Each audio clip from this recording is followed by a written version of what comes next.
છોટાઉદેપુર જિલ્લાના નસવાડી તાલુકામાં national highway 56નું કામ હવે ખેડૂતો માટે મુસીબત બની રહ્યું છે।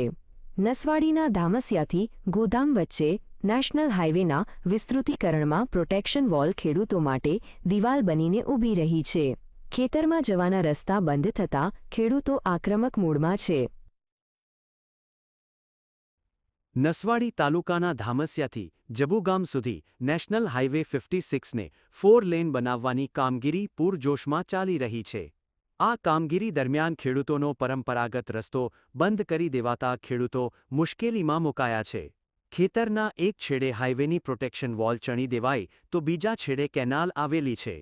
પરિણામે ખેડૂતો માટે ખેતરમાં પ્રવેશવાના બંને માર્ગો સંપૂર્ણપણે બંધ થઈ ગયા છે, જેથી ખેડૂતોને ખેતીના સાધનો લઈ જવા કે પકવેલો તૈયાર પાક બહાર લાવવામાં ખેડૂતોને ભારે હાલાકી ભોગવવી પડી રહી છે।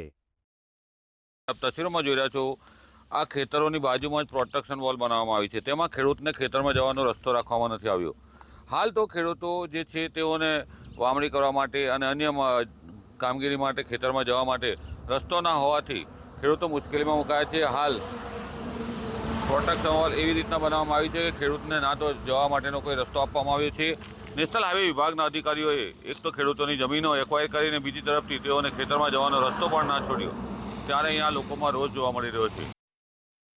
ખેતરોમાં અવરજવર માટેનો રસ્તો ન હોવાથી ખેત ઉત્પાદનો બજાર સુધી પહોંચાડવા હવે અશક્ય બન્યા છે।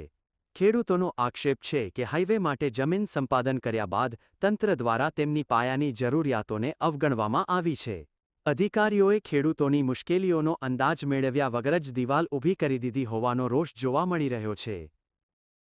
દિવાલ બનાવવાથી અમને જવા આવવાની મુશ્કેલી, કંઈ બી સાધન લઈ જવું હોય તો એટલું બધું દિવાલ ફેંકીને જવાનું અઘરું પડે છે। અને ખેતીનો માલ લઈ જવો હોય તો શું મુશ્કેલી? ખેતીનો માલ લઈ જવો તે બી મુશ્કેલી જ ને જવા આવવાની। સ્થાનિકોની માંગ છે કે નેશનલ હાઇવે વિભાગ તાત્કાલિક ધોરણે ખેતરોમાં અવરજવર માટે યોગ્ય રસ્તો ફાળવે। જો રસ્તો આપવામાં નહીં આવે તો આગામી સમયમાં ખેતીના કામો ઠપ થઈ જવાની ભીતિ સેવાઈ રહી છે।